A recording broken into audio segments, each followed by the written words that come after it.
Come in.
Cole and his family can come forward.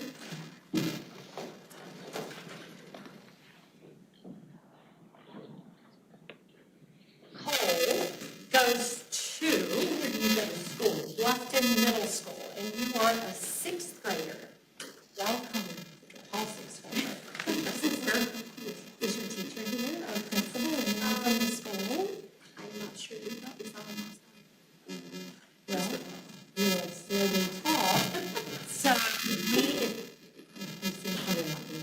So we do this every month. The school district, while it's not under our control, has a character trait of the month, and it's through every student in the district. So our cluster is probably half the school district, and it goes from elementary to 12th grade. So all the students and all the schools, each of their teachers nominate a child, and then they get put in the big group, and then they're chosen. So that's why you're here tonight. Out of all the students in the Bluffton cluster. So we do it in Hilton, and they also do it in Beaufort. So we like to celebrate it. So we like to bring you here, get you away from homework, you'll get ready for dinner, and your character trait that you were nominated for was self-control.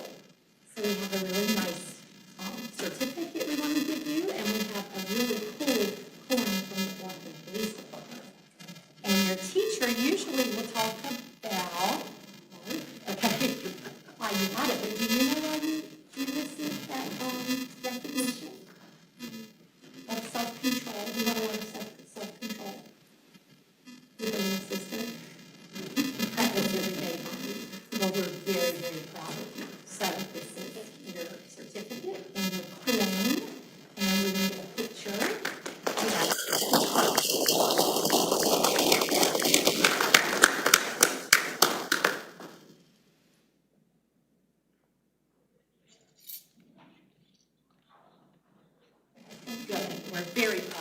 So keep it up. We'll see you again next year. Thank you very much. Next we have is Chloe. Let's see down here. Let's put this on. I do see Dr. Noga. Peyton's here. Peyton, come forward. Teens for Healthy Youth. We're going to jump down National Mental Health and Substance Use Prevention Month proclamation. And Peyton is here. Come stand right here so we can. Okay. Whereas during the month of May, a National Health Observance is dedicated to increasing public awareness of and action around positive mental health and substance use prevention. Whereas rates of substance use and reports of depression, suicidal thoughts, and attempts and serious mental illnesses have increased.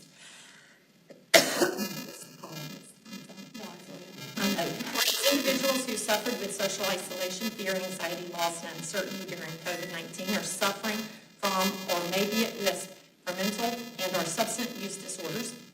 As this National Month of Awareness celebrates the efforts of communities and organizations coming together to raise awareness about the importance of positive mental health and substance use prevention.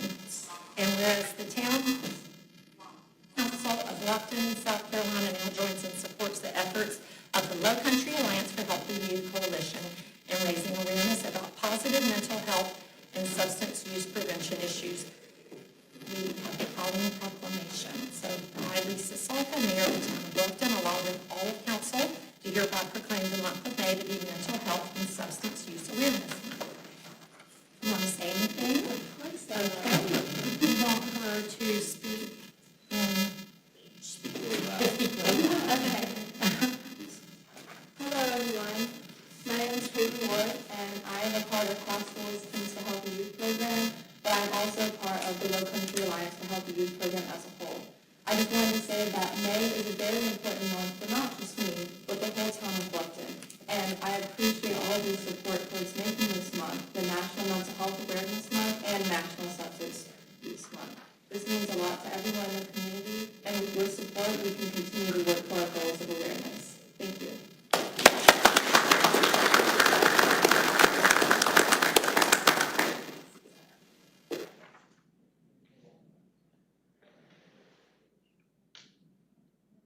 Thank you very much, Peyton.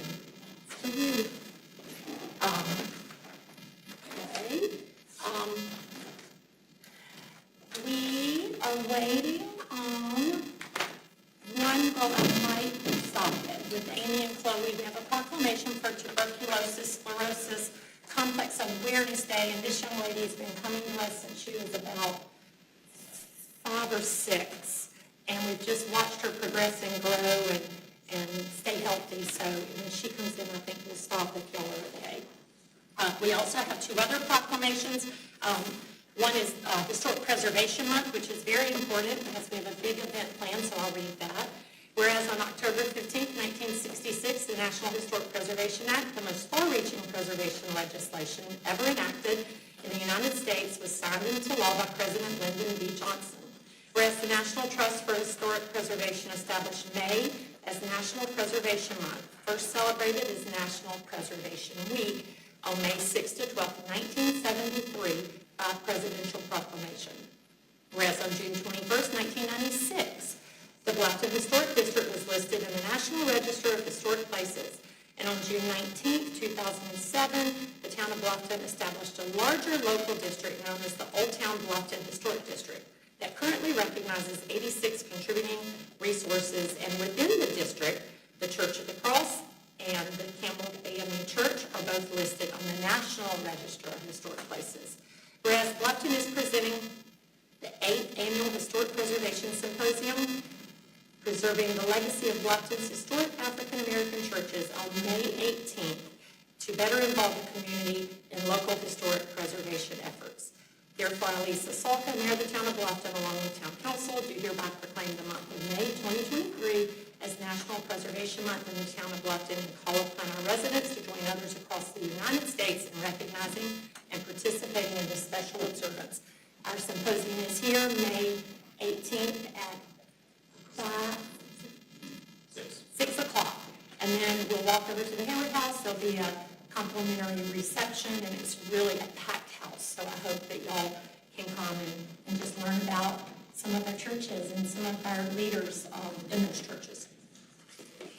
We have Kids to Park Day, which is very important, but with a lengthy council, I will not read the proclamation, but it's just celebrating kids in our parks, and our town does great parks.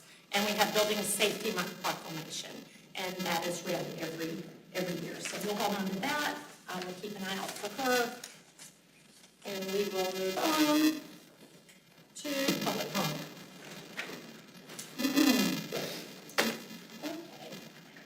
Sharon Brown. No, I have to read this. No, that's fine. We have public comment every meeting. It is a privilege. It is not a right. And we have reasonable rules of order, and I'll read them now, and then we'll call your name up, and you'll have 3 minutes. During public comment, each speaker is limited to a total of 3 minutes, regardless of whether the person is speaking on their own behalf or as an agent of others. Meeting attendees may not donate time, they may not donate, transfer, yield, or give all or any portion of their speaking time to another person. They're to be conducted from the podium and directed to this council.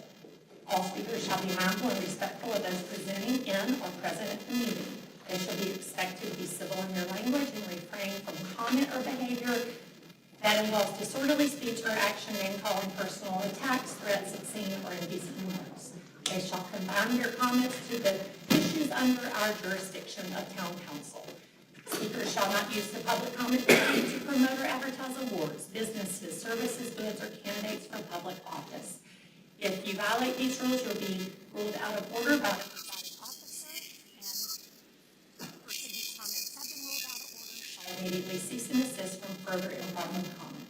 So as Carrie calls your name, please state your name and address, because we need it for the minutes that she puts together in the next few days. So we'll start the clock after you say your name and address. Karen Brown. Good evening, Ms. Brown. Good evening, council people. My name is Sharon Brown. I live at 163 Buck Island Road here in Bluffton. And I'm here with concerns in reference to the Latin Festival that will be held on May 28th on the Bluffton Eagles Field. Okay, so from last year and the years when the other band came, we had numerous of traffic. Our community was unsafe, it was vulnerable, traffic was everywhere. Last year when Cinco de Mayo came on May the 5th, I called Mr. Hamilton asking him about the concerns about the parking. He assured me the parking was not going to be all over the place, that he had it curtailed, it was fine, it was not. Traffic was clogged up on Ballfield Road. If the ambulance or fire truck had to get there, it would be impeded and someone would have died because the traffic was just dropped everywhere. There was nobody directing traffic away from there.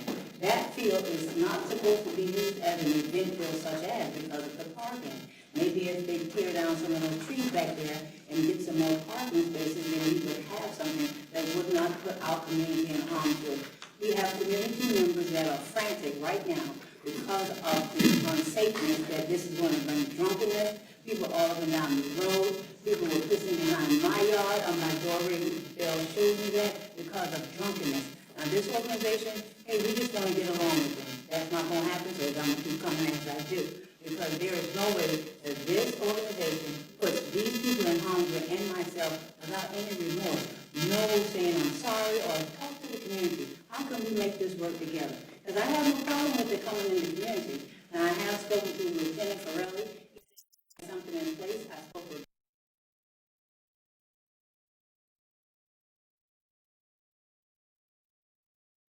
private property becomes public when you rent it out. The same special event that you have, that application that they have, when you rent places around here, should also, because now private now becomes public and putting people in harm's way. You know, I don't appreciate it, and if it doesn't work out like how it's supposed to, I just want this to go on public record that I have already contacted my attorney because of my fear and my family and my children in the community is exposed to all kinds of people that's coming here, and with no remorse from an organization that you all have an MOA with, private becomes public. So and thank you for your time. Chief, your lieutenant was very kind to me. You're going to work things out by Charlotte, Chris, thank you for the other one. God bless you guys, and thank you always for listening to me, okay? And take care. I did it with the bell. Rachel Pepin. Rachel Pepin. Rachel, name and address, please, and we'll start your 3 minutes. My name is Rachel Pepin, and my address is 59 Acre Road. Good evening, ladies and gentlemen of Town Council. I live in Seagrass Station, which tonight is on the agenda as the Village of Revere. I'm here on behalf of myself as a homeowner and some of my neighbors. I've lived currently there for 5 years. My house is 2 homes away from where the road, according to the map, would extend to 170. I do feel that this would be an extreme safety issue for our children if that road were to open to 170 as it is drawn in the original plan. I fully support that the person who has bought the property wants to put an emergency access gate only at that area that would lead into our neighborhood. I think that it is not only a solution, but I also believe that since the development of the hotel and the development of the rehabilitation facility, that it would behoove us to have a second access point for emergency vehicles, because right now it gets really bottlenecked trying to come in and having to call 911 for my neighbor. The response time was a little bit slow because we're all the way at the back, and this would give us an emergency access gate at the back.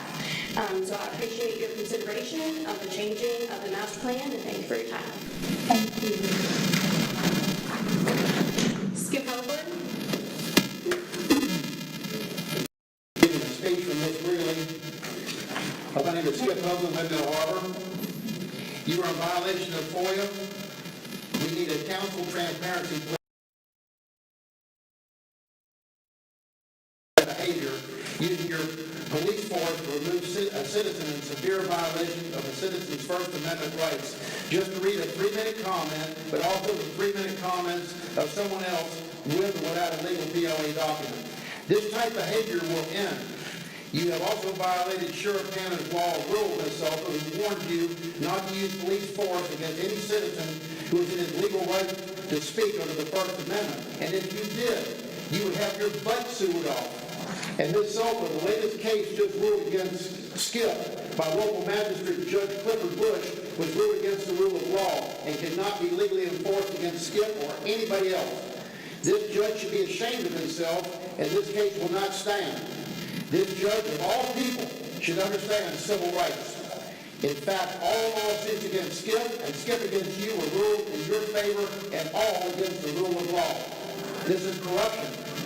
This includes your insane Murdoch lawyer's frivolous lawsuit that awarded you a $50 million judgment against Skip that you and your ambulance-chasing, unethical Murdoch lawyers who represented you for contingency free. You will never win. In fact, you owe Skip $50 million and much more from the town of Bluffton. All the laws and evidence are on Skip's side, not on yours, realtor, Mayor Sofa. You will never win your 3 lawsuits. They will be retried, and they will end up in the Supreme Court. You also committed perjury, which is a crime, and you caught illegally using tax money and town employees that harmed your own official Greater Bluffton Chamber to help your crook, Hilton head chamber friend Bill Miles to try and put the legal Bluffton Chamber out of business that I'm a member of, and I paid with my money, that Skip's a member of, that he paid with his money, not illegal tax money that you and Finger used. Also, you defamed, and Dan Wood also defamed Skip by accusing him of assault. So, I'm a proud member of the chamber, of the Greater Bluffton Chamber, and the Hilton Head Chamber needs to get out of Bluffton. And stop robbing taxpayers of millions of tax funds that you helped them accomplish, Ms. Sullivan. So don't look surprised. Don't look up there like everything's a surprise to you. This is not true. You are really in big trouble, okay? Now, I'm reading this, but I'm also going to read another speech next. This is a speech that I'm reading for me that was written and I'm also going to make the next speech from Ms. Lynn Greeley, which is another 3 minutes when she's giving me a POA to read. The reason I read this, because if I didn't, I was afraid I wouldn't get to read this, and I would be removed by police force. So we're going to see if your police removes me when I'm called up to speak with Ms. Greeley, okay? If they do, then I wouldn't be able to finish that speech. Thank you, sir. Lynn Greeley? Lynn Greeley? Okay? I've already given a POA legal document from Lynn Greeley to Terry. Sir, the very first thing I said is you cannot donate, transfer, yield, or give any portion, and she cannot do that. Now, we can put her public comment in the record. I'll make that change. We can put it in our record in our minutes, but she needs to be here to read it. You cannot read it for her. I'm sorry. Okay, I listened to you, that's what I can say. And I appreciate that. I'm very offended. I'm very sorry that your local rule of decorum does not prevail over a POA legal law document. I'm very sorry to inform you that you and the judge have ruled on that, ruled against the rule of law. You have no authority. You are actually a civil servant, a mayor, you're a full-time real estate agent. You know what I have to say about that. But you don't really have, you're serving all of us. You don't really have that authority to override a POA document. Neither does a judge. Yes, sir, we're not defending. So you think you do, but I don't think you do. Okay, and I think I do. So Ms. Greeley's public comment can be put in the record. I will allow that, but you were not reading it for her. I'm going to read this comment, and then what I suggest you do, instead of using the police for the fourth time removing me, No, we are I happy suggest to you, do that. listen, let me finish. I suggest you give me a citation, and then instead of you acting like the jury and the judge and the executioner, which you're not, you give me a citation and we'll hear this out in a higher court. That is right. But I'm so sorry that you don't have that power. Now you're out of order. The public comment. I'm so sorry. So I'm going to go ahead and go with this. I'm going to go with this. Really closed by the mayor. It's been called to close by the mayor. Public comment is over. We're moving forward. I'm sorry. I'm going to read you. No, we're calling Ms. Greeley, and I'm going to read. No, I'm going to read Ms. Greeley's 3 minutes. I'm so Mr. sorry. Hogan, this is your last warning. You can either sit I'm down. sorry. I'm not going to help. I'm not going to do it. No, I'm sorry. I'm going to read this 3 minutes. I'm legal. Sheriff Tanner says I'm legal, and I'm going to do it. I'm so sorry. So you have a choice. You can be a citation or you can be arrested by police force. You make your choice. Citation or police force. Next, we have communications from the... So Ms. Silva. No, I'm not going. I'm finishing my speech. I'm sorry. No, I'm finishing my speech. No, I haven't interrupted Communications from anybody. mayor and council. I'm legally making 3 minutes for a POA from this break. I'm not legal. Please don't put your hands on me. This is the third time. No, don't do that. You're right. Don't do it. You can go on your own. No, I'm going to sit here and finish my 3 minutes. I'm sorry. I'm going to stay here. I'm sorry. Let's get it. Okay. Communications from mayor and council. Are there anything from council? I have something, Mayor. Yes, sir.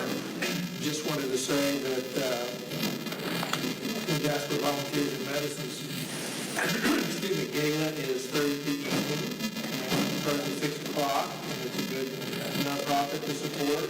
And I'm pleased to say that we have sold out our event this year, so we're looking forward to a really good event. Fabulous. All for such a good cause.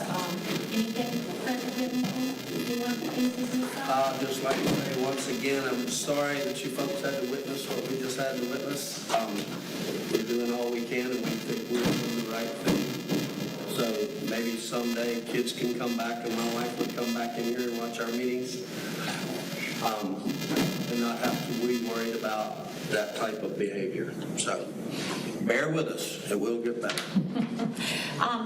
I wanted to read a letter from Representative Goldberg-Persman, and I thought it would just be a good time to read it tonight. I'm not going to read all of it, or we'd be here another 10 minutes, but he read us a letter and copied all of council that he is, I am pleased to inform you that the ARPA Funds Committee from the Rural Infrastructure Authority has granted funding for the sewer extension into the May River watershed. This grant will pay 75% of the project budget. The town of Bluffton, Beaufort County, and Beaufort Jasper Water Sewer will share 25% matching dollars. The grant awarded is $5.9 million. This will work directly, will directly impact conditions of over 150 home sites and additional 50 to 100 home sites that are planned. It covers almost 800 acres in the sub-watershed that has the highest fecal coliform load in the sampling conducted since November 2020. The reason for this letter is not to inform you, because you probably already know, but to inform you on how the success of this grant came about. I had the distinct pleasure of working with Steese, Town Manager, Heather Cullen, Assistant Town Manager, and Chris Forster, Assistant Town Manager on this project. I have to tell you that working with these great leaders for town government was, in my experience, far more conclusive than in the normal course of action of working with any government. It was the cooperation that we were able to change direction for the ARPA funding to the much-needed project for the town and the county. Assistant Manager Heather Cullen was always available with any information and extremely ready on the call. Town Manager Steese was available also with any information, and Assistant Town Manager Chris Forster took the time to come to Columbia and meet with members of the committee who actually directed the funding. It was truly a team effort between the town and your representatives for Bluffton and Columbia. I cannot express how proud I am of our town and state working together for this much-needed project, particularly with the hurdles we had to jump statewide, and more importantly, locally. It's truly an act of civil service to the people of Bluffton and Beaufort County, and it just goes on to be best. But thank you both. Thank you, Stephen. Great job, but Bill doesn't sit down to write long letters like this, so it was important to him, and it's been a project heavy on our Mayor Pro Tem and all of council. So I think that's really exciting news and more to come. yeah, we can see a future brighter than the one we've been looking at for the last 15 to 20 years. So Yes. I'm tickled. And Kim Jones, I want to thank you for all that Yes. bogging in the mud with me, so to speak. I'd be remiss if we didn't include Felicia and everybody else who put the grant together and worked so hard to pull everything together to make it happen. It is a team effort, and led by you and your deputies. So thank you, everyone. And I know he intends everyone to know that. Thanks as well. Okay, we have a busy night tonight. We have our first reading of our budget. We have some community things we have to resolve, so we will get on to it. First is our formal item, which is consideration of an ordinance approving the Town of Bluffton fiscal year 2024 proposed consolidated budget. This is first reading. We'll have two workshops, which I know Mr. Steese will go over during the this presentation, and then we'll have our second reading in June. Good evening. Good evening, Mayor and Council. I'm going to go through some high-level, some low-level detail of the item. As you know, we will have two budget workshops coming up later this month, and we'll get into a lot more detail, a lot more of the weeds of how we put the budget together to make sure it's balanced and it represents the priorities of council and the community. So to talk about that, first reading tonight is May 9th. Our first budget workshop is May 25th. That's when we get into the general fund and all the other funds. Our May 30th one is where we will have the chambers coming to talk about BMO, and we will also get into our capital projects during that one. So we try to break those up so we don't end up spending 3 hours here in one night, try to break them up and keep everybody moving efficiently. And then we'll have us back in January for the regular council meeting for the public hearing, and second and hopefully final reading for the budget, which will start July 1st.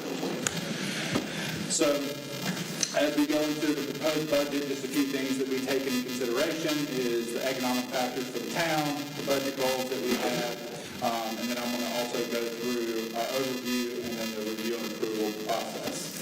So just to go through a few factors, and these have been updated for this year. We also added in a couple other things just to talk about the median housing costs, the median area median income. We've included that in the sheet now so we can kind of see what that looks like. And as you can see, our employment rate for the county and the state, everything in there is showing strong growth, but at the same time, it also shows that our property values are increasing, and that we are seeing that area median income climb to where it's over $60,700 for an individual at a 100% rate. Some of our other economic drivers, our top employer is healthcare and education. It's at 20.2%. That's down a couple points from last year. Our accommodations, food, and entertainment is up about 3 percentage points to 16.5. Retail is up slightly from 12.8 to 14.1. And then professional, scientific, and management is about level with where it was last year. Construction, as you can see, is down. I think we've seen that with some of our permitting decreasing, but also with the growth in some of the other jobs, we've seen the percentages increase for them, and kind of the numbers may stay level, but the rest are increasing. So we are in an excellent credit position. We have AA1 bond rating with Moody's and a AA plus with Standards & Poor's. As you know, one of our projects is to try to get our bond rating reassessed. I wish to say we had an answer on that, but we did have a meeting yesterday and went for about 2 hours on a bond rating review. So we're hoping to have an answer on that as we go through the budget process, and we will make sure we relay that as we move forward. So we want to continue to deliver on council's strategic plan priorities and make sure that they're vision and mission based. So with our growth management department, you see affordable housing. That includes our neighborhood assistance program. That includes, we also have that in capital improvements where we're talking about our affordable housing projects, but it also includes our regional housing trust fund as well that we're now a partner of and we're contributing funds to. We're also working to update some of our master plans. We just recently had our first meeting in the Buck Island Simmonsville to work on their neighborhood plan to update that. So we had a great turnout, and we look forward to continuing that. And then we'll determine whether we want to look at Goethe Schultz or our Old Town master plan in the future. But now that we've got the comp plan done, it's time to go back and revisit some of those. Watershed and resiliency. You can see a couple of the items there that we continue to work for. And then capital improvement program. Some big projects that are kicking off is our new Riverside Barn. Squire Pope is now back on the ground. And then Sarah Riley Hooks, we had to talk about that. We're working on getting it designed and ready to start renovations. Sewer connections, which we just hit with the grant that we were able to get. Boundary Street, we're going to be wrapping up the first phase and working to design, wrapping up Bridge Street, start working on Boundary Street, and tons of park improvements and pedestrian safety. So we're going to go through all of the funds. Just so you know, this year it is a little different with the growth that we've had in hospitality tax and local accommodations tax. We're now treating them as their own special funds. Previously, we kind of lumped them up with all of our other funds, but since they've reached a point where they've become so significant, we're going to approach them individually within the budget. So our first is our general fund. This is proposed consolidated budget with all of the funds in there together. As you can see, the proposed budget for fiscal year 24 is a little over $77, almost $78 million. This is about a $4.5 million increase. A lot of that is in the special revenue funds. As you can see, the special revenue funds was zero last year. We're now reflecting that in there, so that's a $9 million increase. So if you take out those funds that were in there, we're actually a little bit lower than where we were the previous year. But with the special revenue funds in there, that's showing the increase. So the breakdown on that, about 16% is property taxes, about 7% is local hospitality and accommodations taxes, license and permits, and then a lot of it's transfers in. And we're going to go through some of that a little more in a minute here.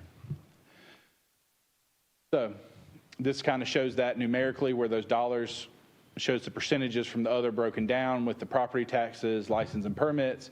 And as you can see, our property taxes are growing about $1.5 million. That reflects the growth in tax base that we've seen. This also is prior to reassessment with the county, and we won't know what that looks like until we get through the reassessment process, but we're anticipating that being sometime in August, September, we'll have that reassessment complete and know what changes we may see in our tax base. Again, local hospitality and accommodations tax in 23, we did not reflect that as major funds, so that is new for fiscal year 24 as a major fund. And then license permits staying pretty level, grants and entitlements down a little bit, but And you can see kind of the rest are within not much of a change from previous years. So the expenditures, almost 23% goes towards personnel and benefits, 12% towards operations. As you can see, our largest portion of the budget, 37% is for our capital outlay for our projects, and then 24% is for transfers out.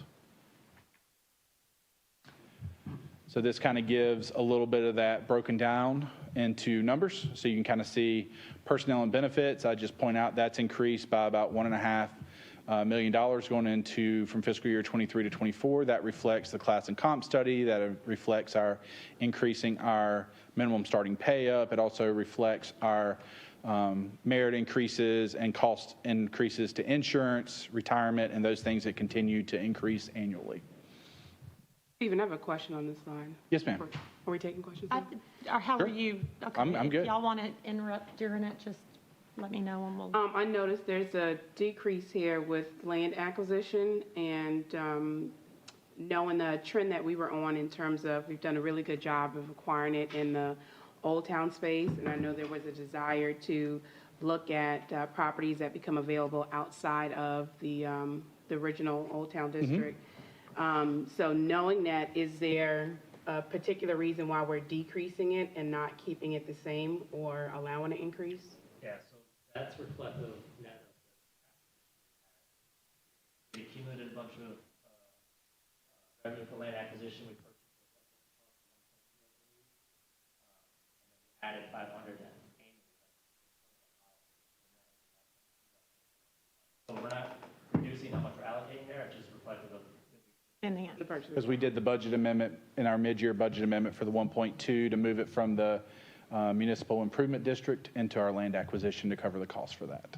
Okay, just had a question there, and to you and Chris, more so wanted to know, like, do you see where we currently are in terms of the market value of a lot of those properties? Is it a benefit to keep it this way, or do you see a need to ask for an increase there if we wanted to acquire more? So I would say we're good to continue with what we've been doing, and if we come across something that is of interest, we have a very healthy fund balance, or if we have excess revenues over projections or expenditures that are under, we can always use funds that we may have to put towards that.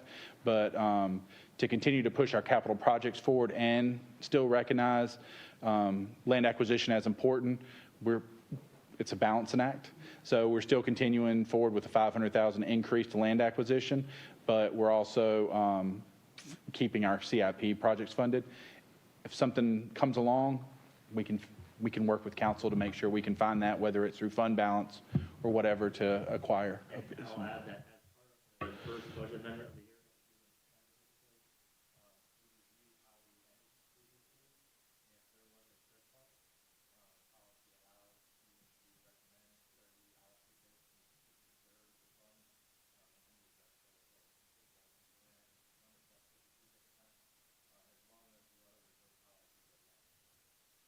And I actually think we did that this year, and we put $1 million in instead of $500,000, so we can review that through our first budget amendment in mid-year. We put $1 million last year, too, right? The current year, yes, sir. Right, this year that we're in right now. Yes, sir. Before we approved this, that's what I thought. Yeah. That's what I thought we were We kind of did that with the budget amendment. bumping $1 million every year is what I thought we were. Yeah, doing. finance, Chris puts together a carry forward budget amendment after we get through and we see exactly what expenditures and revenues look like. And that's usually, we put that towards capital projects, or last year we put $1 million into land acquisition. On that, it might be good after we get through budget or in between to start getting a list. I think we had kind of a paper in the past from past town managers to say we're looking at this, this, this, and this. It might be good because we've held a pause. I mean, we need to spend it because we put it in there. And Fred actually was the one that pushed to have it recurring, not just go, use it or lose it. So it'd be nice to kind of see where you're looking. And I will. I'll put together some of the properties that we are talking to right now and looking at. And Yeah, I just wanted to say, I thank you, Bridget, because I picked up on that as well, and that was going to be one of my questions, because, to the mayor's point, we had a strategic map one time of potential pieces of property to look at, and we should never let that go away. I think now it's more important than ever to be buying land, because we can always utilize it for something or even resell it if we had to do it, like we did over at, near the post office, when we did it that time. So, all right, thank Be you. more glad to update that because we have that and we can update it and we'll get that to council. Stephen, if I'm correct, this money is also can be used for density buyouts, right? Development rights? About density, if we wanted to, yes, sir. If we could buy development rights as well as or As property. actual land, yes, sir. Right. Partner with the penny, the green penny. Potentially. That would have good tools. Any other questions right now? Can you go on? Okay. So just some highlights. The revenue does recognize a little bit of slowdown we've had in growth through building permits. It keeps the property tax millage the same. As I noted earlier, that is pending reassessment. We'll know what that looks like after the budget's adopted, which is a little bit annoying, but that's just the way the process works with them. They have to get it finalized, usually August, September, so they can get tax bills out in November. So we'll know what that looks like. We're assuming that property values are going to increase, so we'll take a look and we'll have some projections and estimates for that as we get closer. It also, again, focuses on town council's priority programs, affordable housing, historic preservation, enhancing quality of life, and celebrating our community and doing outreach. It does include some focus for pay. It includes a cost of percent of living for 2%, which would go into effect July 1, and then a 2% mid-year merit increase that would be effective January 1st. So it's a 4% total throughout the year. And when you look at that between the class and comp we did last year, the merit we did last year, and the 4%, on average during class and comp, every employee got about 7% on average. We did a 2% merit, so that was 9% within this current budget year. And then with the 4% for next year, that would be a total of about a 13% increase over the 2 fiscal years, which would average out to about 6 to 7% on average for our employees for each fiscal year. So trying to keep up with the inflation as much as we can. And as noted, and we try not to get too far in the weeds or else we'll be here for our full hour tonight. We did already, council voted earlier during the budget amendment that we brought to increase our minimum starting pay to $20 an hour, and that's been implemented within this current budget year and reflected with the proposed budget. But with these increases, that $20 now changes. Because of it being, because it's a COLA, it adjusts our pay band, so it would increase everything by 2%, and then the merit moves you within your pay band. Right. Yes, sir. And again, capital projects that invest in public infrastructure, public sewer, streetscapes, parks, and then capital projects that are throughout our Bluffton community. It's also supportive of our strategic interagency partnerships, continues Palmetto Breeze, working with the Public Defender's Office, met with USCB last week to talk about continuing our water quality lab and microbial source tracking, as well as our Bluffton Ambassador program. Also, one of the big changes, and you'll see this when we get into the expenditure side, is our SROs. We are partnering with the school district. They have a grant through the state to put SROs in every school within the county. So you're going to see an increase in the number of SROs that we have. We're working on with what's called Class 3 officers. They're not the same as full patrol officers, but they have jurisdiction over the schools, and they will work the same hours as schools, teachers, admin, and so we have, I think, 4 that have been finalized, and we have 3 more to fill or 2 more to fill? We have 3 more to fill, so there'll be 7 additional SROs. So every school from early childhood through the high school will have an SRO within the community. So we're working to get those filled before school starts. The 3 may lag a little bit behind just because of the amount of training they have to do and the timing before school starts, but we're working on getting those filled. Does the grant, you have local private schools, the grant covers all schools or just the public schools? It covers just the public schools. We have one private school that we are partnering with on a contract to do 100% reimbursement to have one, a Class 3, just like the public schools do. So they'll fund 100% of that position.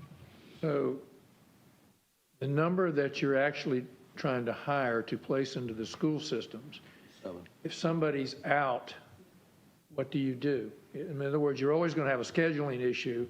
Somebody's sick, somebody out on vacation, you're always going to have a shortage. do you pull them from the regular force? Sir, so what we're going to do is we have a dedicated administrative sergeant. Because of the span of control, we're 2 sergeants in charge of the SROs. They'll split the time and they will fill those.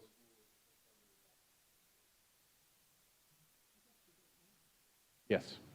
If SROs now, we backfill with admin.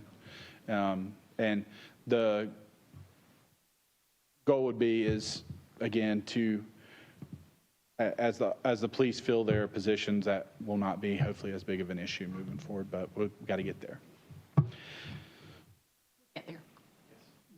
So lastly, Don Ryan Center continues our partnership with Hardeeville, continues our partnership with Blackwoody, as well as the Economic Development Corporation for the county, and our accommodations tax with the Historic Bluffton Foundation and our DMO.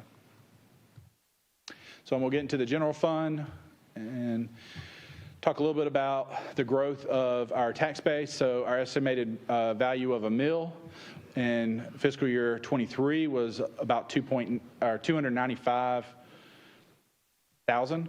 It is now estimated to be for fiscal year 24 around $328,000. And that is pre-reassessment, like I've said. So we're anticipating that probably to go up with reassessment. As you can see, we're proposing at this time to keep our millage rate level for our general fund as well as our debt millage as well. So the general fund revenues, where do they come from? A large of it's license and permits, that's building permits, business licenses, et cetera. The next is our property taxes, followed by transfer ins from other funds, previous year fund balance, grants that we get, and entitlements. So as you can see, it's kind of broken up between several different sources, our biggest being the growth and the property taxes that help generate the majority of our budget. This kind of breaks it down into a little more detail and gives you some values associated with those, and you can kind of see how things have changed a little bit. You can see property taxes has grown. About $900,000 is estimated for it to generate. Business licenses is staying a little level for the percentage of the overall budget. Same franchise fees are down as a percentage, but up a little bit. Seeing insurance tax, that continues to climb as we add in more properties and value within the community.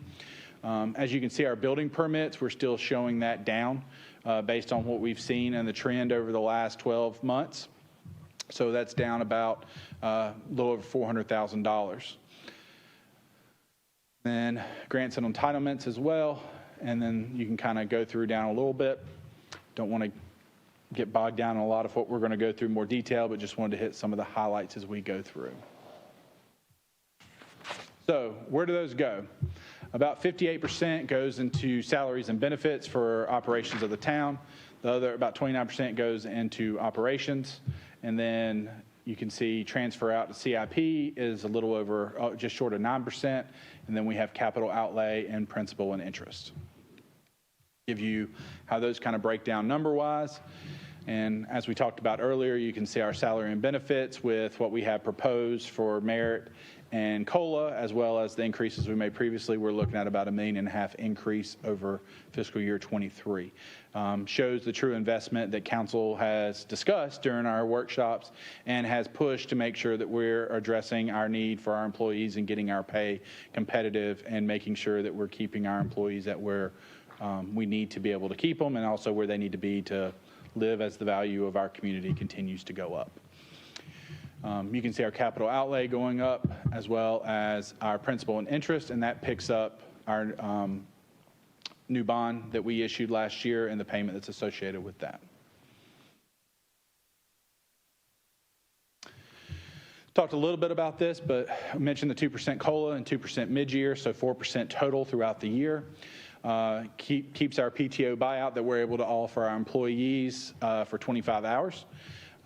It recognizes the increase to our retirement, health insurance, and it does include some new positions. One is a part-time administrative assistant in communications and community outreach. That's really to help support Lindy with all the events we have going on, all the rentals we have going on. You heard special permit that she's working with for the event that Ms. Brown talked about, through our special event permit process. That's really grown, and they're looking for that support to be able to help them continue to grow, as I know some on council want to continue to see us offer more events and expand what we offer. It also moves our part-time customer service up front to a full-time person. It will be kind of dual supporting of the finance side as well as the permitting side. With the number of business licenses we have coming in throughout the year, the growth that we've had, and if somebody's out, it really puts them, as I was talking earlier, when somebody's out, it puts them at a disadvantage. Getting that to a full-time position will help provide them backup. We also have a planned retirement coming up in finance. Cindy Talby is going to be retiring in the next probably 12 to 18 months. We want to have somebody in to go through the audit with us for this year so that when she retires, as we move into the next budget year, we have somebody that's trained and ready to step into that role. We did the same thing whenever Vicki was retiring as finance director. So we're wanting to do the same thing in there. So this will be a 1 year only. And then whenever that Cindy leaves and retires, this position would go away and they would fill that position. So this is a gap year position. It also moved the full-time deputy clerk of court position to 2 part-times. We have one filled right now. The other one would be filled in July. We've been putting that one on hold since we added in the new associate judge to help offset some of that cost. So we would hire the second part-time one. It also looks of moving where we're contracting for property acquisition, moving that to a part-time position. We had that kind of before when Benny used to work here, and kind of looking at something like that similar. And depending on which works better, we have the funding in there to be able to handle it either way, either contracted or as hiring a part-time position, but we did go ahead and add it in case we do want to address it that way. And we already talked a little bit about the SROs with adding in the 6 Class 3 school resource officers. 5 are grant funded. Again, 1 is a contract funded 100% by a local private school, so they will reimburse 100% of the cost for that position. All 6 of those positions are reflected in the budget, but will be reimbursed at 100%. There's no cost to the town for those 6 positions. What's the duration of the grant? So long as they have the grant from the state, we'll keep the positions, but it was at least through the school year. 5 grant funded, we have to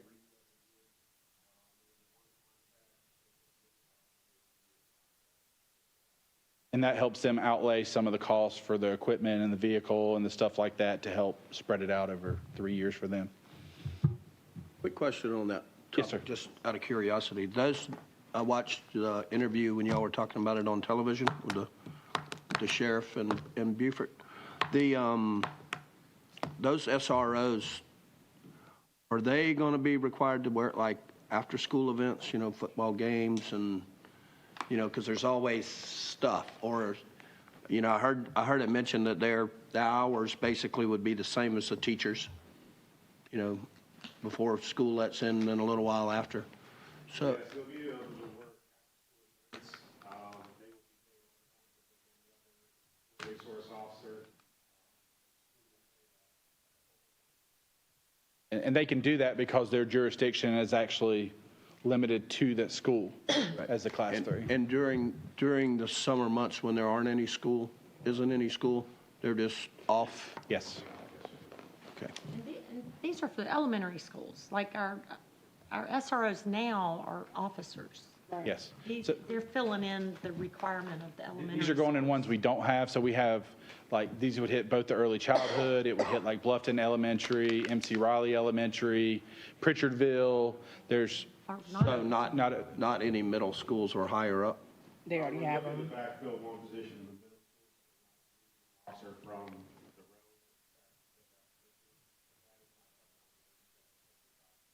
the Gotcha. But these are filling in they're the fill-in ones that we don't currently have SROs in now. Right.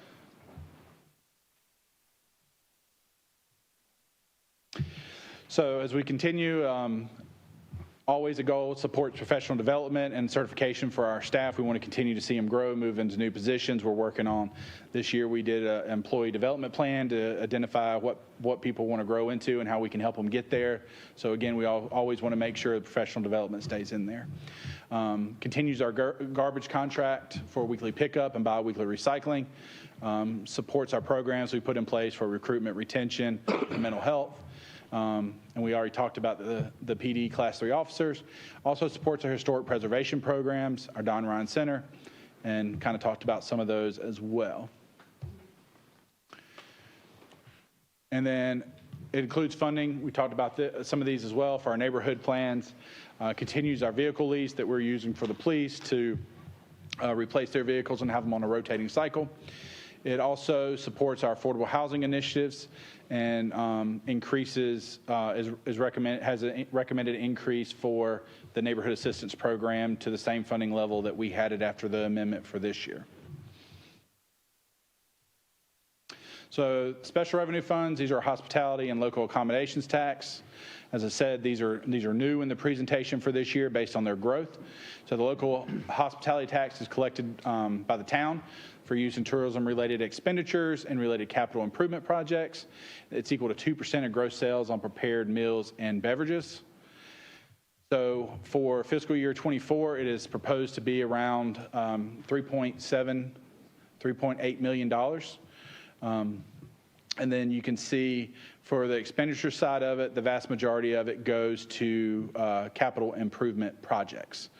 And then the rest would be transferred out to the general fund, and that is to cover related expenses that we have to support events, for the town events that we do, for public works, public services doing setup and tear down, their costs and expenditures related to that for events, our police being out to support events like Arts and Seafood Festival and Mayfest and different events like that, where he's talking about paying them overtime.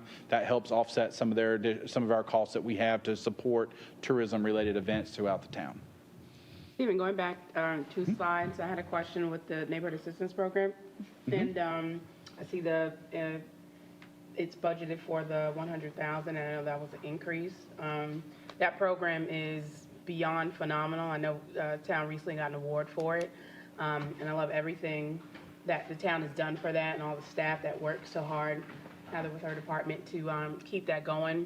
But as we continue to go in that and see just how vast the needs and how so many people are now reaching out for that assistance, is there a long-term plan to increase it beyond that, seeing that what we originally budgeted for when the program first started doesn't, I guess, like keep up with the demands of the popularity of the program? And are there like, and it's a multifaceted question, are there plans to see like how we can acquire additional funds through another source to keep the program going?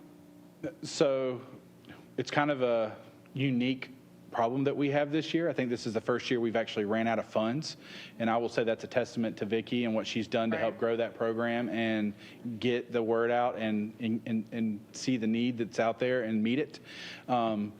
I would say what we did this past year is when we saw that those funds were needed, we brought it to council. Council saw the demand, the need, and was willing to support it with a budget amendment to provide additional funds. Going forward for this year, we have the level at where we amended it to for this current fiscal year. And I would say if we meet that, it's a good point. We'll have strategic planning in November to sit down, and I think it's a good time to have a conversation and say, hey, if we are seeing the funds continue to go the way they're going, do we want to look at some mechanism to have funding set aside specifically for this kind of program? We're more glad to continue to look for grants that may be out there to be able to support such a program. The only thing I would say with that is there's usually restrictions and some requirements that come along with that may make our program a little more difficult to implement if we had those. But I would say we've seen the demand and request from council to fund it at a higher level. What's reflected in the budget does that, and if we see the need, we'll be more than glad to come back and find a way to get more funding in there during one of our amendments if it's needed and council decides that's a priority they want to continue to see increase. Does that address everything you asked? I've got to ask this because I know my phone's going to ring tonight. When you were just talking about the 2% hospitality tax going back to special events have to pay for the police. They did. They do, right? That's not what you said. They have in the past. Yeah. Going forward into the next budget, they will no longer do that. We will now move the funds over, and we will cover that cost out of those funds transferred in, so we don't have to worry about billing the nonprofits for that since we're down there. And it keeps the nonprofits from having to ask for the A tax to put towards it. It's 6 or half dozen, whether we take the funds and support the police to cover that cost, or whether the agency gets a tax from us that they then turn back and pay to the police department. It's just moving it around. Fine with me. That makes perfect. It's good fine sense. with me too, Larry. Because it didn't before. It's fine with me too if we are reimbursing ourselves from the tax money. We are. H-tax. From H-tax. H-tax. We're doing, so there's H-tax and A-tax that's part of that. And Chris, he can, when we get into the budget meeting in a couple weeks, he can bring out his spreadsheet that he's put together that outlines exactly how we justify the cost, because we hadn't revisited it in probably 3 or 4 or 5 years.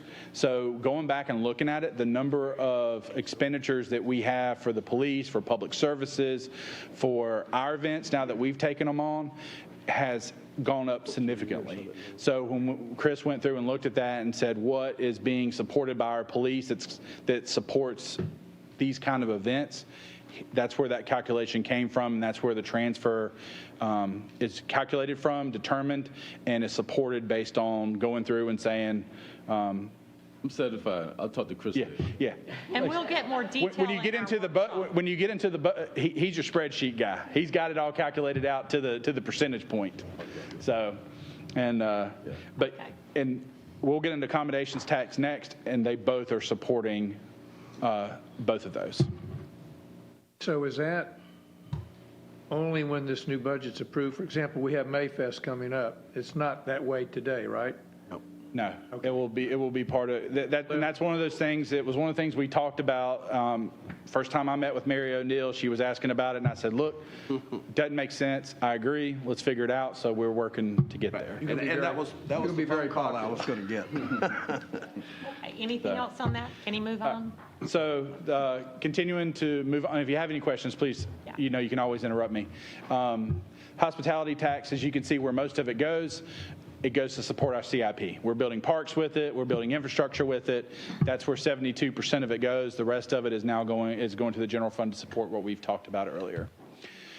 These are the capital projects that the hospitality tax is going towards, because they handle our old town, they handle projects, parks, things that tourists and visitors go to that then in turn put people in our town. That's the principal from the middle school. Bring people in to spend money to then repopulate the hospitality tax to support it. So as you can see, we have quite a few projects that are underneath that. So the local accommodations tax accounts for 3% on gross proceeds from rental or charges for sleeping accommodations. This includes Airbnbs, hotels, condos, places like that. I will put a note in here that the current budget does propose reducing our contribution from local accommodations tax from 8% to 4%. And that would reduce about $64,000 that would, based on our estimates. Since we have to get the budget balanced and we have to prepare everything about a month before we present it to y'all, we had to go forward with something. But in recent discussions and conversations, my understanding is that we're going to move forward with reducing that down to 0. For fiscal year 23-24, and that would reduce it again by about $64,000. Unless council has any concern with moving forward that way, we would then take that $64,000 and put it towards CIP projects. Specifically, we want to use it in Squire Pope. As we start renovating the interior, it would go into helping support the interior renovations for operating our Welcome Center in there. Question. Yes, sir. When was that decided from 8% to 4%? That was something Chris and I did, and trying to get the budget prepared. We had to put something in there, and until we had more conversations and heard from council, we were unsure whether we wanted to go. When do you want to hear from council? Now, You're more than welcome to provide now. My opinion that we go to 0% now. Understood. I'm for the 4% reduction, as we stated, with certain conditions of them being met. I'm for that. now I see why you did. You're in a quandary. So how do we guide him on this? You know what I mean? I would say unless the majority of you want me to change, we were going to come back when we present this at our first workshop with it being at 0% for fiscal year 23, 24. And that's when we will vote on it? We're voting. Well, you would do first reading tonight. First reading would reflect 4%, but second reading, we would reflect whatever council's desire may be. And my understanding from our conversation since we put this together is that it would need to reflect 0. And so we would come back with that being reflected within the budget ordinance and at second reading, because I'm sure there may be some corrections that come up as we get into workshop. Just like last year, we changed some things with pay, so we had to make some changes between first and second reading. It's what the workshops are good for. So we would have that reflected before we have second reading in June.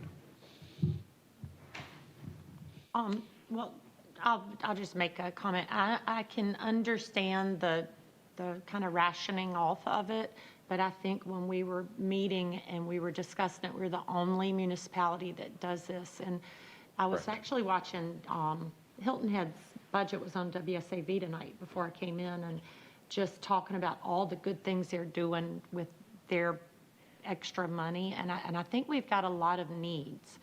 And the remainder of the money is going up, up, up, up, up. And I think we can still encourage our DMO to come to ATEX, because we also have a huge carryover. Talk about land carryover. And encourage them to come for specialty projects. So, They're always more than welcome to do that. yeah, and I would encourage, they've done it, both chambers. I hope a lot more people come forward. But I thought that was kind of where we were going. So I am leaning toward let's just Band-Aid off and really work with our DMO on the extra money and where we can put it in the right places. And I'll just say, we heard that the desire was to go to 0, whether that was immediately or whether that was over a period of time. And that's where Chris and I, like I said, we had to balance this and get it ready. About a month ago, before we came in here, we went with the declining over to 0. But if, like I said, what I've heard since is 0 for this year. I've only heard one council member who had objection to that. So if anybody, if there's anything else, again, I'm for 0. And let's really talk about it at that workshop Be more glad, and look yes. at the numbers. Can't vote out of there, though. No, but we're not, Trust me, we we're can take- voting what he's bringing to us Here it is. tonight. I can take guidance without a vote. Yeah. So, Well, I think the ultimate goal was to always remove it.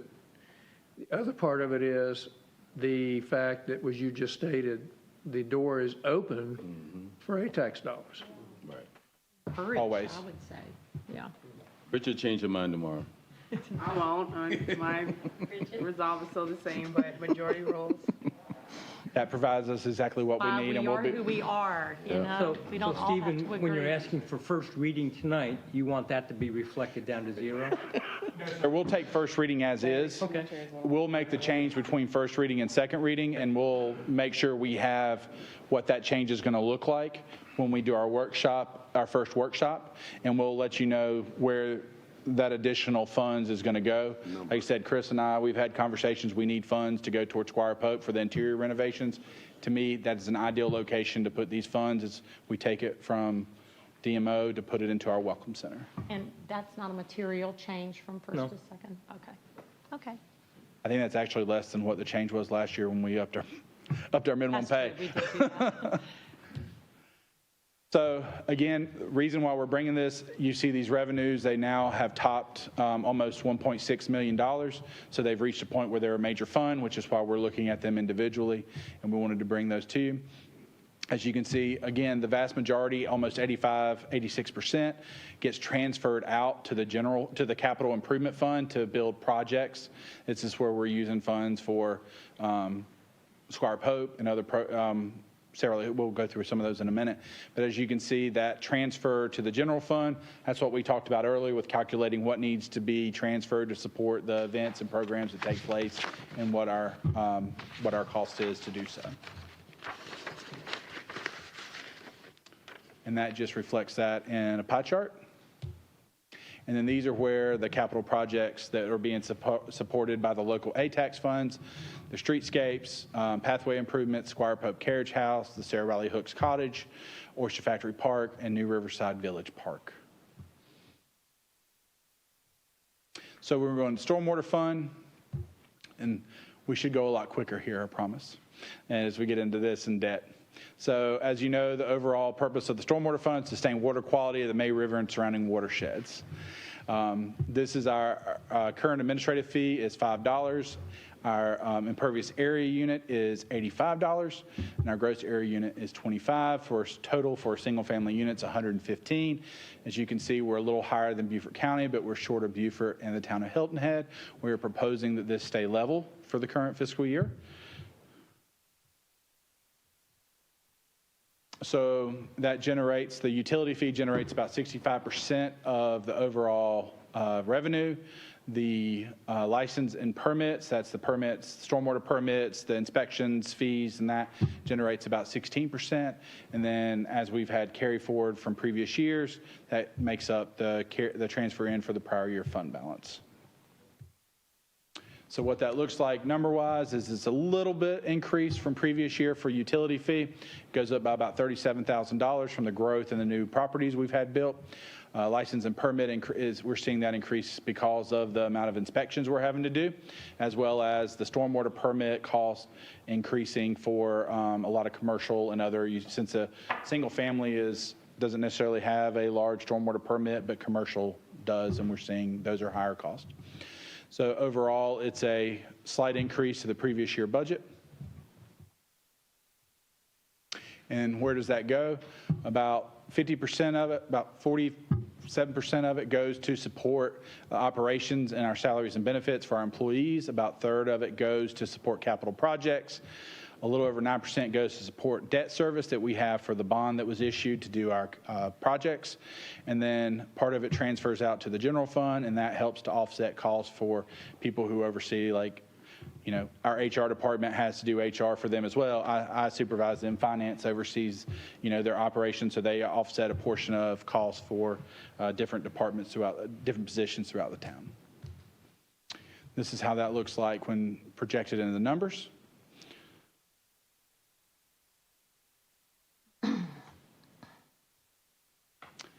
And then again, some of the highlights, supports our May River Watershed Action Plan, supports our drainage and ditch maintenance, supports USCB water quality and our microbial source tracking, supports water quality model and projections, and our debt service payments.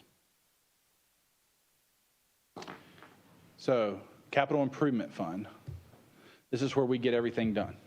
So as you can see, here's where the source of funds come from. It comes from a lot of different places to support all of our capital projects.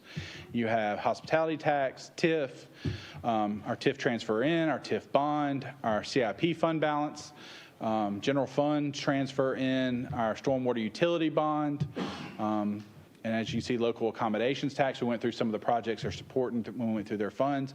So a lot of our funds come in to support all of the projects that we're doing throughout the town. This kind of gives you a numerical breakdown on what that looks like. As you can see, hospitality tax makes up the biggest portion, as well as our TIF. And our TIF is so big right now because New Riverside Barn is moving forward, and we did the bond to help make that happen. You can see a lot with the SWU-GO bond as we're moving forward with some of our projects to get the sewer connections in Old Town and moving those forward.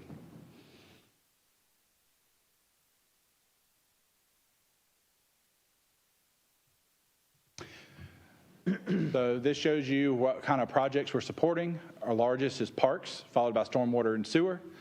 And then, as we talked about, land acquisition, economic development, road projects, facilities, housing, and then IT projects. So I'm going to give you a little bit of breakdown on that with numbers. So you can see our park projects, again, with New Riverside and some of the other ones we're doing, that's some of our largest costs.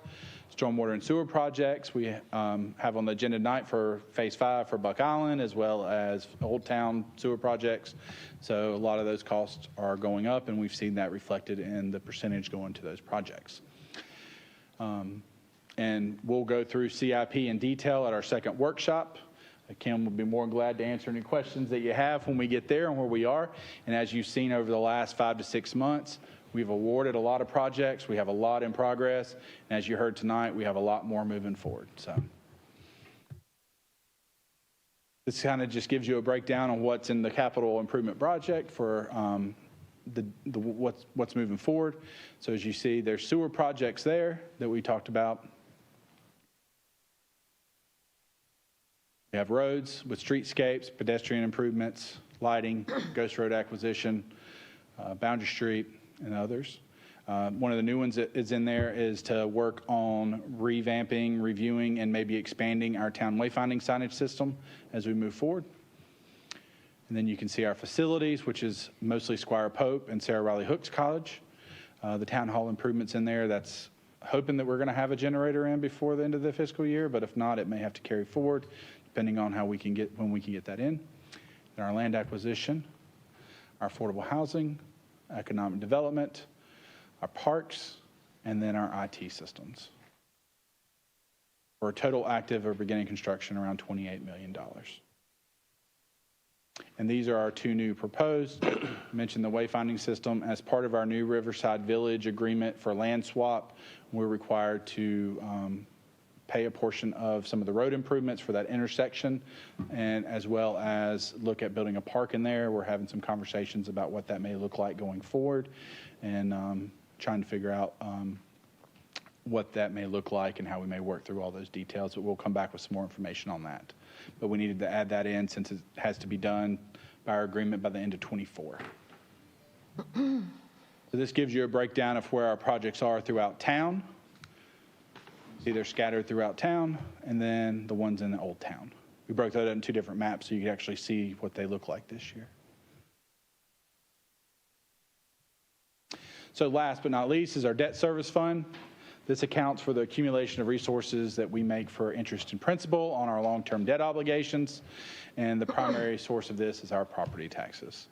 So you can see where we are on our debt service. We have a debt service limit that we are required to meet unless we go to a bond.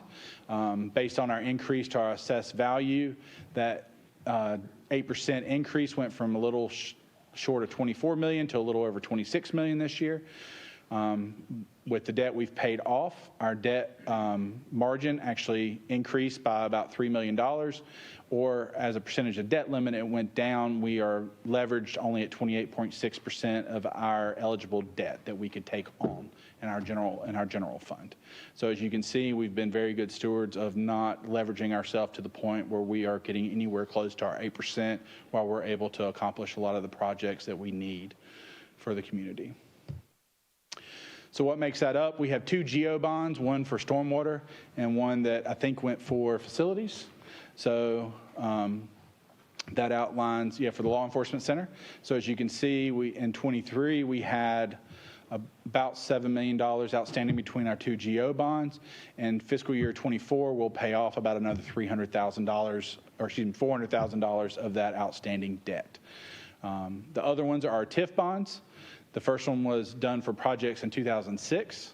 The second one we just financed for this current fiscal year, which will go towards the new Riverside barn. You can see the majority comes from property taxes. The next comes from prior year fund balance being transferred in, and then license permit and some stormwater funds. Gives you the breakdown financially of that, for a total of about $7.5 million that goes towards our debt service. This gives you a breakdown of those expenditures.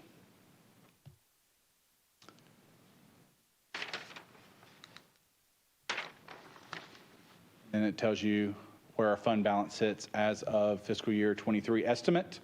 In general fund, it is estimated to grow by a few $100,000.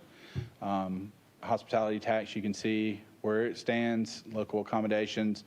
As the mayor said, we've carried forward quite a bit using that for projects. Same with stormwater, capital improvement, and debt service. One of the ones I would point out is with our CIP fund, as we're moving projects forward, you can see our 23 estimates around 15, but our 24 is estimated to be around 3.5, so we're looking to get those spent and move forward.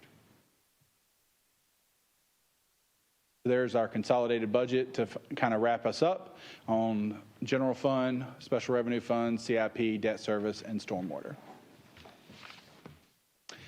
All right, bring us home. Tonight's first reading. May 25th, we have our first budget workshop. We'll get into more detail, answer more questions. We'll take some of what we've heard tonight and be prepared to discuss. Like I said, on May 30th, we'll get into the CIP details and answer any other questions that council may have during the first workshop. And then we'll bring it back in June 13th and hopefully get a budget ready so that we can move forward for July 1.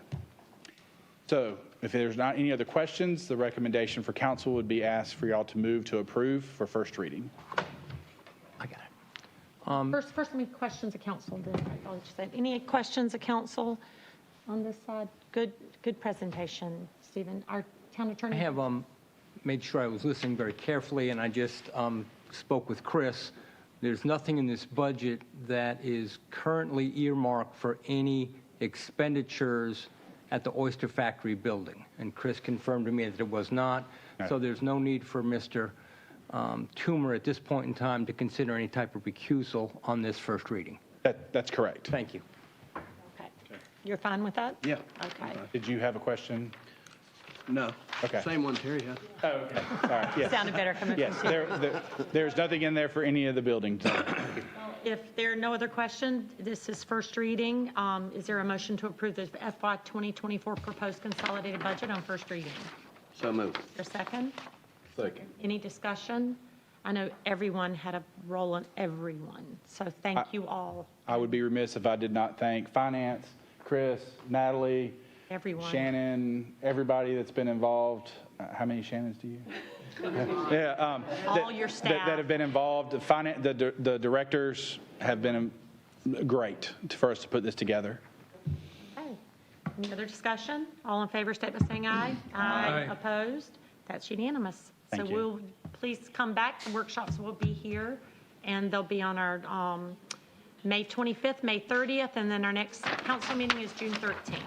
Next on item number 2, formal items, approval to authorize a construction contract to Jordan Construction of Hilton Heading for Phase 5 of Buck Island Simmonsville Sewer Extension. This is a fiscal impact of $2,412,559.70 to the penny. Very specific. Very specific. You're Definitely. Kim. Good evening, Mayor and Council. Happy to be here to bring this contract forward to you.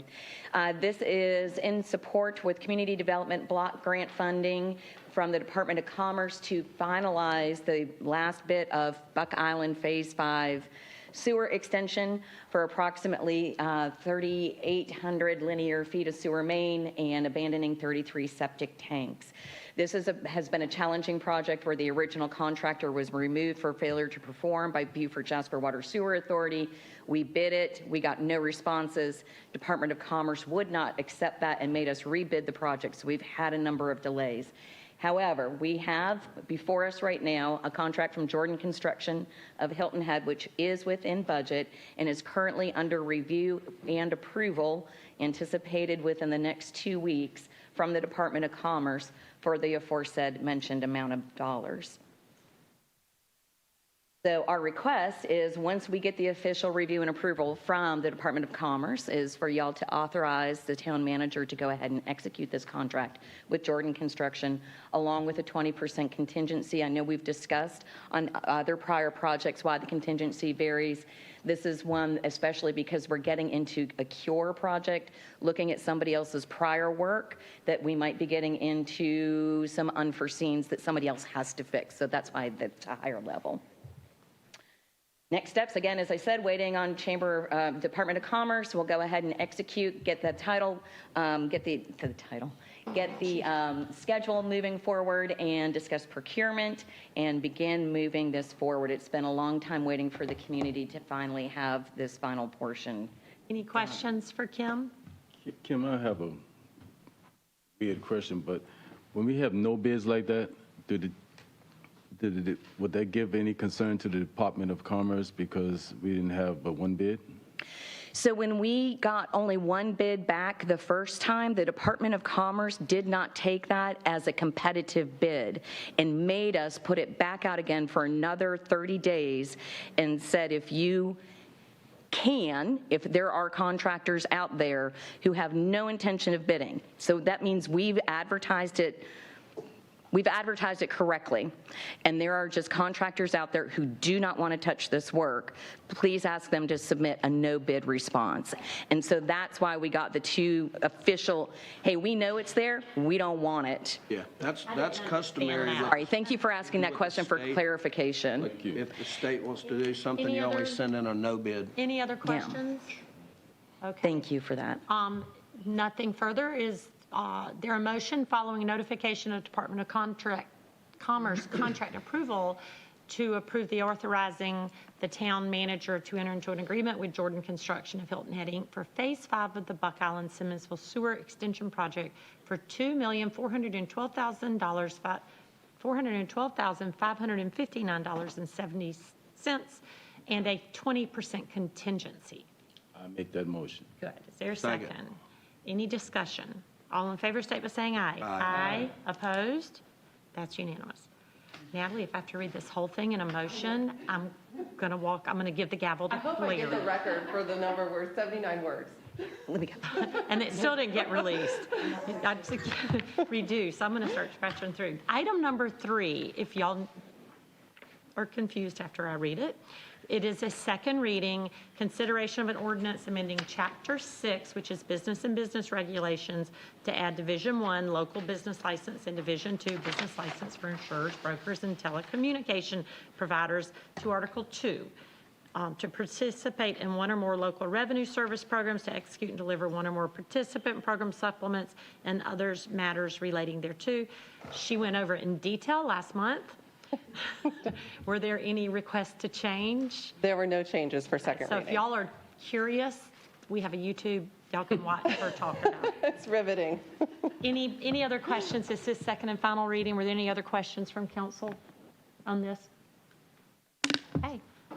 If not, is there a motion to approve an amendment to the Town of Bluffton Code of Ordinances, Chapter 6, adding Division 1 and Division 2 as listed on this motion, authorizing and directing the Town of Bluffton to enter into an intergovernmental agreement relating to South Carolina Revenue Services to participate in one or more local revenue service programs, to execute and deliver one or more participant program supplements, and other matters relating thereto. So moved. Your second. Any discussion? All in favor, state by saying aye. Aye. Opposed? Thank you very much, Natalie. Chris, you see how she did that, didn't you? Yeah. No, Kevin, did you see how she did that? Very good, Mayor, Yeah. very good. And your orange tie didn't work. Girls too. Okay, we are at our last item, which is the consideration of an approval of an amendment to the master plan for Village at Verdier within the Village at Verdier Plan Unit Development to remove a previously approved residential access point on approximately 124 acres located east of South Carolina Highway 170 at Seagrass Station. Good evening, Mayor and Good Town evening. Council. Only 30 slides, okay? So I'm just Okay, it's joking with you. important. So this We was have residents here, so. This was a tabled item from the March 14th Town Council meeting where you requested some additional information and then actually have attend one of the POA's meetings to get more input from the residents that live out there. That meeting was held on April 27th. It was put on by the POA. Staff was in attendance and did a presentation. There were 19 individuals, including the applicant and the developers. And everyone that was there spoke in favor of removing the full access that we're referring to and then having it as emergency access point. You've already had one resident that got up and spoke at public comment. We do have two other individuals that are here that are residents. They're more than happy to speak if you have any questions for them. If not, we can go forward. We cleaned up the master plan that we had previously shown to you. Some of the concerns was that road in between the two access points. We put that road back in there. You can see where I'm highlighting on the screen. Also, the connection to the adjacent property, we put that connection back in there, and then just clarified that points there. Happy to go through the presentation if you have any questions. If not, I'm happy to go to the motion at the end. Questions? I have a question. Kevin, the parcel that's labeled X, which would be the middle road. Yes, sir. Here. Yes, sir. So that road, who would be responsible for building that road? Whoever develops that X. So when they go to develop X, they're going to be building that portion of the roadway. Okay. As well as this portion of roadway that connects to 170. Well, that's what I mean. That whole Yeah. vertical Yes, piece sir. there is, I think, long-term, because the piece that we're here discussing tonight, just an observation, I understand it. I know the citizens or the community spoke. I just never understood why they didn't want to have an access for their own selves, since they're going to have a gate there. I don't know why they wouldn't want it where they couldn't have an access out of there. I mean, that, to me, makes sense, but, that's whatever. The only issue with an out-only exiting standpoint, that means that you're still having pretty much all traffic would then have that ability to exit out at that site. So anyone that's in the apartment complex could still potentially, now, would they do that? Most likely not, but, that was the intent. Questions on this side? Anyone? The way I'm seeing it here, this is the actual way that is being proposed to be built, this emergency access. Yes, sir. This is still a road. It is a roadway and or a driveway, so it is a two-lane, like if you were going through a parking lot, you have two-way access, so roughly 24 feet in width. Emergency vehicle would be able to get through there with no problems.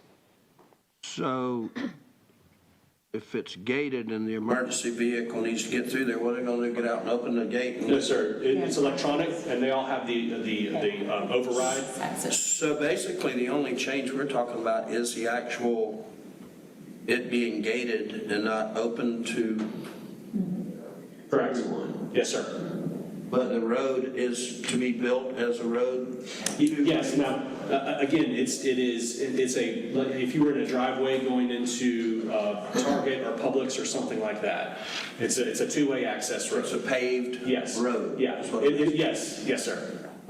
It is a paved two-way access And it will road. be paved all the way to the beginning or end, which I guess would be the end of the existing road? Yes, sir. And speaking with the POA, they are willing to provide that construction easement to allow that connection to the pavement that's in the residential portion of it. And you'll have that. Yes, ma'am. And we'll work through all that during the development plan process. And all that will be done before? During the construction of their site, yes. If your question was whether we'll have that in place, we'll have it before the development plan is finalized and permitted. We'll have talking about the construction easement. Yes, sir. Construction easement or emergency? It's going to be both, is it? I guess. Yes. We'll make sure that the plans show the access easements as well as the construction easements.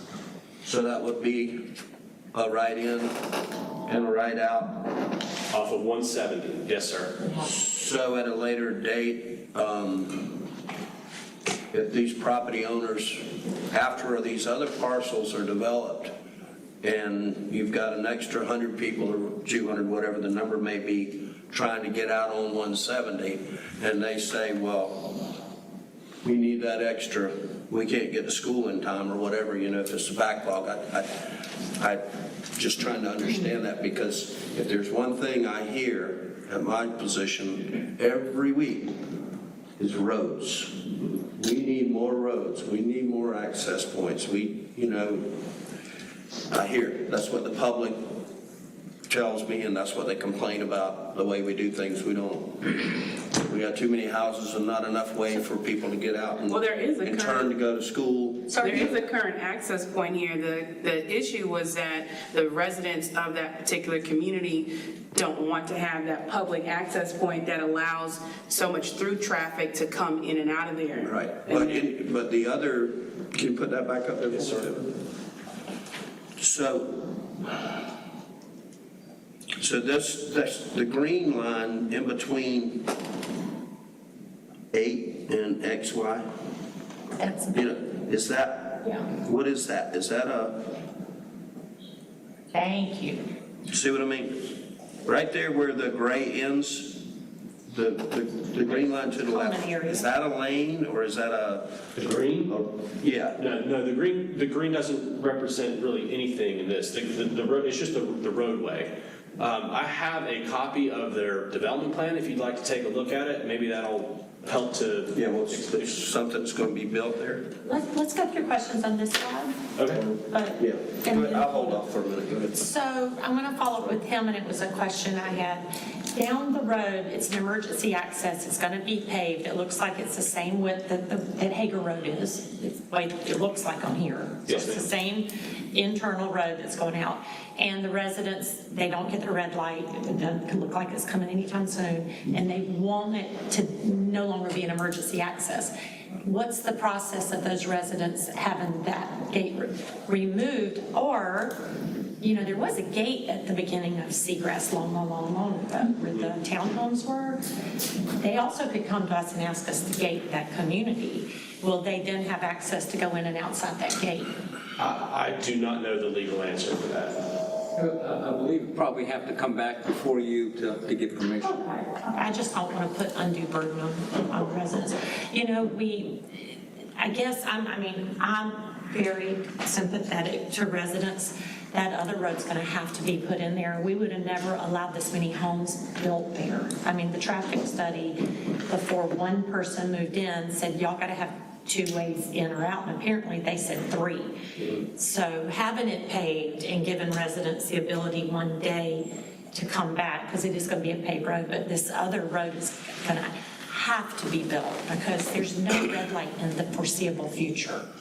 And we've already cut off an access to the county land, which we should have never built that house there, ever. So that's my only concern, is a lot of people in one area and no red light. Yes. And after speaking with the applicants, and then my understanding is that, you know, the individuals that own that other property, that connection road here. I just don't want it to come back to us again when everyone would be needs to be constructive. very pro for that. Yes. And it is, and it's going to cause some other homeowners upset, but it's going to be a mess, and maybe we've caused the mess, but it was already planned to be a mess before Seagrass built there. So it's just been an organized mess. But just so they have that ability. So is that kind of where you were going? If you wanted to change their Well, mind? I thought before, it was proposed before, last time when we tabled it, to be a walking path or Right. whatever. I like the So road. this is basically, the road is the same place that it was Yes. on the original plan, right? Yes. So it's So, It's just now gated. But and you say gated entry, but the gated entry is going into Y and Z, correct? Where's that gated entry isn't that close to 170, is it? Amendments, you can see there's the initial gate located here. And if I were to show you their site plan, it'll make more sense. They have an area that's off towards the front for, you know, public parking area. And then they have a gate this gate right here would be accessible by the people that own in this development, the condos. They would have access to this gate, but they would not have access to this gate. Now, emergency vehicles would have access to both gates to get through them, no problems. But the plan is that there's a proposed building at this location here, and then on the other side. So it restricts to those that are part of this condo regime, that they have the access into this development. but then not access further on. I hope you're not going to look at gates all the way down with the next developer that comes in, if it's the same one. How about all these other parcels, all these Bs I see? Those are homeowners. Yeah, those are all, Those are already developed? yes, sir, and that's why I was representing Yeah. the aerial. You can see that all the residential development is already being constructed. And what's that number? 120. I know I asked this last meeting, but I can't remember. 190, I thought it said 180. 190 residential units? 119. Oh, do y'all know? 119. There you go. 119. Sorry, He's a little dyslexic. 119. 119. Okay. Any other questions? I appreciate the, I have a, this proposed, is already agreed by the POA and the developer, right? Which is, that everything Yes. is agreed to, right? Yes. Okay. No question. well, I appreciate the roads going back in, Yes, ma'am. and the connectivity. Okay, any other questions? Okay. Okay, is there a motion to conditionally approve the request to amend the master plan for Village at Verdier consisting of 124.2 acres located east of Highway 170 at Seagrass Station Road and zone Village at Verdier Plan Unit Development, subject to the following condition: replace a previously approved residential road connecting parcels Y and Z with a gated emergency access road. So moved. Second. Any discussion? All in favor, say aye. Aye. Opposed? No.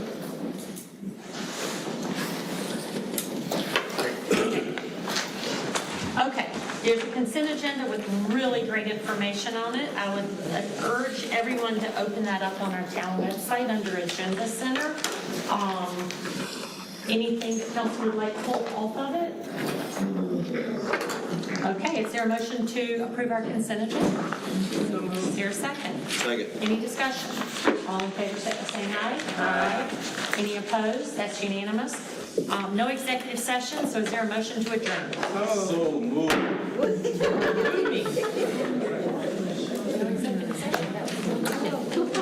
Aren't you happy?